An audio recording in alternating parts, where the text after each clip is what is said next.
प्रकृतेः क्रियमाणानि गुणैः कर्माणि सर्वशः अहंकार विमूढ़ात्मा कर्ता अहम् इति मन्यते। तत्त्ववित्तु महाबाहो गुणकर्म विभागयोः गुणागुणेषु वर्तन्ते इति मत्वा न सज्जते। इन 2 श्लोकों के द्वारा भगवान श्री कृष्ण ने गीता में बहुत ही सुंदर संदेश दिया है। जो व्यक्ति प्रकृति के गुणों के स्वभाव को जानता है वो प्रकृति से निर्मित इस शरीर से, सूक्ष्म शरीर से, इंद्रियों से, मन से, बुद्धि से और आनंदमय कोश आदि 5 महाकोशों से परे अपने स्वरूप को जब विचारता है तो उसको यही समझ में आता है कि प्रकृति के द्वारा सभी गुणों में अपने अपने कर्म किए जा रहे हैं। प्रकृति क्रियमाणानि गुणैः कर्माणि सर्वशः, सब जगह प्रकृति के गुण ही कार्य कर रहे हैं, परंतु अहंकार के कारण, विमूढ़ होने से अर्थात अहंकार में फंसने के कारण इस विचार को मैं जान नहीं पा रहा था। अब मैंने जान लिया है कि प्रकृति के अपने अपने गुण अपना अपना कार्य कर रहे हैं। मैं तो केवल इनका साक्षी मात्र हूँ, मेरी तो केवल उपस्थिति मात्र है।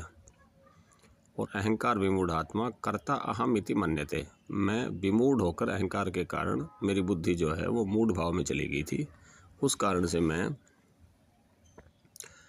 अपने को कर्ता मान रहा था। परंतु जैसे ही मुझे ये विचार आया, जैसे ही इस श्लोक पर विचार किया, गुणा गुणेषु वर्तन्ते इति मत्वा न सज्जते। तत्त्ववित्तु महाबाहो गुणकर्म विभागयोः, जो गुणों के और कर्मों के विभाग का जो तत्व से जानने वाला है, तत्त्ववित्तु महाबाहो गुणकर्म विभागयोः।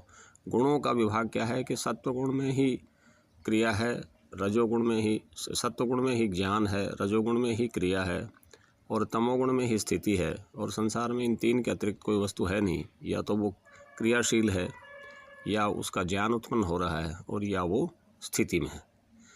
तो ये तीनों ही गुणों का सारा ये खेल है।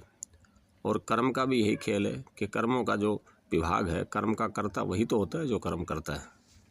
तो कर्म तो ये तीनों गुण ही कर रहे हैं, प्रकृति के ही जो गुण हैं, गुणा गुणेषु वर्तन्ते, गुण ही गुणों में वर्त रहे हैं।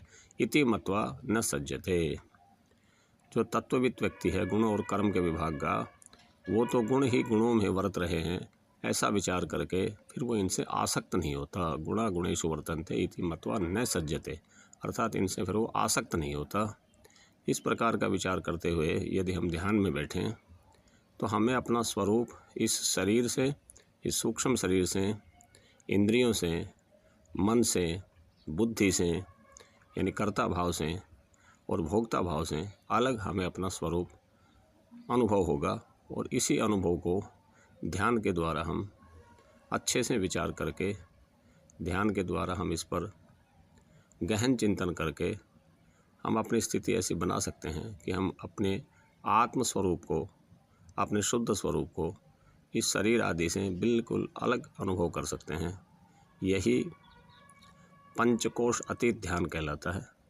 पंचकोश अतीत ध्यान के विषय में भगवद गीता के ये 2 श्लोक बहुत ही अधिक महत्वपूर्ण हैं। तो मैंने विचार किया कि ये विचार आपसे शेयर करूं, इसलिए मैंने इस छोटे से 1-2 श्लोकों के अर्थ को निष्पादित करके अपनी छोटी सी बुद्धि के अनुसार आपके सामने रखा। मुझे उम्मीद है कि आपको ये अच्छा लगेगा, आपको समझ में आएगा।